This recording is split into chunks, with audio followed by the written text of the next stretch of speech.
तो हेलो दोस्तों, स्वागत है आप लोगों का मेरे यूट्यूब चैनल पर। और आज हम लोग ऑपरेशन ट्रू लव मानवा का चैप्टर 11 एक्सप्लेन करने जा रहे हैं। तो इस चैप्टर की शुरुआत होती है सुई के दोस्तों के साथ। जो सुई की दोस्तें होती हैं वो सुई से कह रही होती है कि चलो तुम खाना खाने क्यों नहीं आ रही हो, क्या तुम्हारे को कुछ हुआ है या तुम्हारी तबीयत खराब है।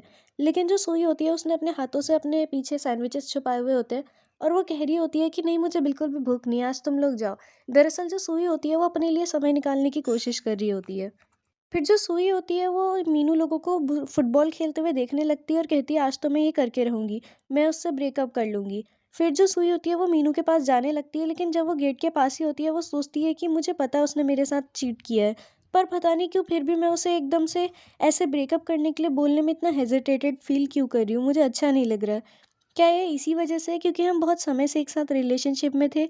हमने एक दीवार और एक बड़ा-सा कैसल खड़ा कर दिया था अपनी यादों का, और जितना ज़्यादा हम यादें बनाते गए उतनी ज़्यादा इस कैसल की दीवारें लंबी होती गई, जिसकी वजह से अब इस दीवार को पार करने वाला भी कोई नहीं था।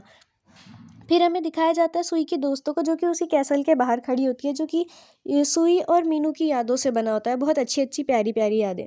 जो सुई की काले बाल वाली दोस्त होती है वो कहती है कैसल के बाहर खड़े होके कि क्या हमें सुई को इससे बाहर निकालना चाहिए? क्यों, है ना? मुझे अच्छा नहीं लग रहा है। पर जो सुई की भूरे बाल वाली एक दोस्त होती है वो कहती है हम कोशिश करेंगे तो भी कुछ नहीं होने वाला, वो इस कैसल से बाहर नहीं आएगी, तो चलो चलते हैं। हमें ये दिखाया जाता है उसके बाद सुई जो होती है कहती है कि क्योंकि वो दीवारें बहुत लंबी हो चुकी थी, इसी वजह से कोई भी उन दीवारों को पार करके मुझे बाहर लाने के बारे में भी नहीं सोच पाया। फिर हमें कैसल के अंदर का एक सीन दिखाते हैं जहाँ पे जो सुई है वो लालटेन लेके मीनू को ढूंढ रही होती है और मीनू को आवाज़ लगा रही होती है कि आखिर तुम कहाँ चले गए हो। जो सुई होती है वो ये भी कहती है कि जैसे-जैसे रिलेशनशिप लंबे जाते हैं उनमें कई यादें बनती हैं। लेकिन कुछ ऐसी चीज़ें भी होती हैं जो एक दूसरे से छुपाई जाती हैं, और उसी ने हमारे रिलेशनशिप को तोड़ने के लिए एक रास्ता बना दिया। हमें दिखाया जाता है कि सुई को एक बहुत सारे मतलब रंग-बिरंगे से एरोज़ दिखाए जाते हैं जो कि एक तरफ को इशारा कर रहे होते हैं कि इस तरफ जाओ। वहाँ पे सुई को मीनू का कमरा दिखाया जाता है, मतलब मीनू का, जहाँ पे जब सुई जाती है तो उसे वहाँ पे रैम की फ़ोटो दिखती है। इतनी बड़ी रैम की फ़ोटो को देखने के बाद जो सुई होती है बहुत हैरान दिख रही होती है। फिर हमें करंट सीन पर दिखाया जाता है जहाँ पे जो सुई होती है उसने मीनू को गेम के बीच से बुला लिया होता है। जो मीनू होता है वो सुई से कहता है कि क्या बात है, तुम्हें कुछ बोलना है तो जल्दी से बोल दो क्योंकि मुझे खेलने के लिए वापस जाना है। जो सुई होती है उसके साथ मीनू बैठ जाता है और फिर सुई बोलती है कि मुझे तुमसे कुछ बात करनी है, या फिर ये कहूँ कि हमें कुछ बात करने की ज़रूरत है। जो मीनू होता है वो सैंडविच खाने लगता है और कहता है कि क्या बात करनी है हमें। ये देख के जो सुई होती है उसे बहुत गुस्सा आने लगता है और उसका माइंड एकदम ब्लैंक हो जाता है। वो कहती है कि तुमने, अपने आप में ही बोलती है मतलब, कि तुमने मेरा पहला रिलेशनशिप तो बिगाड़ ही दिया, पर अब तुम मेरा पहला ब्रेकअप भी बर्बाद कर रहे हो। ये सोच के जो सुई होती है वो खड़ी हो जाती है अपनी जगह से और मीनू उसे सिर्फ देखता ही रहता है। जो सुई होती है वो मीनू से कहती है कि तुम्हें चलो ब्रेकअप कर लेते हैं, मैं तुम्हारे साथ अब और ज़्यादा रिलेशनशिप में नहीं रहना चाहती हूँ। वैसे मीनू रोकता तो नहीं है सुई को, पर वो ज़रूर बोलता है कि रुको सुई, एक मिनट, क्या? और इसके बाद कुछ भी नहीं बोलता है। फिर हमें सुई का एक और पास्ट का सीन दिखाया जाता है जहाँ पे जो सुई, रैम और मीनू है वो आपस में बात कर रहे होते हैं, या फिर ये कहूँ कि सुई और रैम बात कर रहे होते हैं और मीनू उन्हें देख रहा होता है। उतने में ही सुई की नज़र मीनू पे पड़ती है और जो सुई होती है वो उसी को ही देख रहा होता है, मीनू। तो जो सुई होती है मीनू से कहती है आखिर तुम मुझे ऐसे क्यों देख रहे हो, क्या कुछ हुआ है? तो जो मीनू होता है वो कहता है कि तुम्हारी आँखों में कुछ गंदगी लगी हुई है, जिसको ये सुन के जो सुई होती है उसे बहुत एम्बैरेस्ड फ़ील होता है और कहती है क्या सच में ऐसा कुछ है क्या? वहीं जो रैम होती है वो मीनू से कहती है तुमने आखिर उसे बताया क्यों? ये बिल्कुल भी सही नहीं है। लेकिन जो मीनू होता है वो कहता है 1 मिनट, क्या मुझे ये नहीं बताना था? फिर उसके बाद हमें करंट सीन दिखाया जाता है जहाँ पे जो सुई होती है वो ग्राउंड से जा रही होती है और जो मीनू होता है वो उसके पास आने की कोशिश करता है, पर जो सुई होती है कहती है खाने के बाद अपना मुंह साफ कर लिया करो, क्या ये गंदा नहीं है? और ये सुन के जो मीनू होता है कुछ भी बोल नहीं पाता है। लेकिन जो सुई होती है वो उससे और आगे चली जाती है। जो सुई होती है वो ये भी कहती है कि उसे लगा था कि ब्रेकअप करने के बाद उसे बहुत अच्छा महसूस होगा, पर ऐसा कुछ भी नहीं हुआ होता है। फिर हमें दिखाया जाता है सुई की इमेजिनेशन वाला वही कैसल वाला सीन, जहाँ पे जो सुई होती है वो कहती है कि अब इस दीवार में एक एग्जिट पॉइंट क्रिएट हो गया है। पहले ये दीवारें इतनी बड़ी थी कि क्या बताऊँ। ये जो लंबी दीवारें जो होती हैं वो सिर्फ़ चीज़ों को छुपाने में मदद करती हैं, हमारी यादों को ढक के रख देती हैं।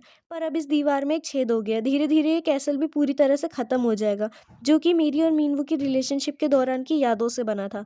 अब मुझे इससे बाहर निकलने की ज़रूरत है। फिर हमें दिखाया जाता है कैंटीन का सीन जहाँ पे जो सुई होती है वो अपने काले बाल वाली दोस्त के साथ बैठ के खाना खा रही होती है, और तभी जो सुई होती है वो उस दोस्त से कहती है, काले बाल वाली लड़की से, कि मैंने मीनू के साथ ब्रेकअप कर लिया। ये सुन के वो लड़की बहुत हैरान हो जाती है और कहती है क्या, क्यों, पर कैसे, कब? और उसके बाद जो सुई होती है वो बस यही बोल रही होती है कि हाँ मैंने ब्रेकअप कर लिया है। पर जो सुई होती है उसके दिमाग में कुछ और ही चल रहा होता है। दरअसल रैम ने सुई को मैसेज किया होता है कि वो आज अपने दोस्तों के साथ बाहर जा रही है, तो ऐसा हो सकता है कि हमें घर अलग अलग जाना पड़े।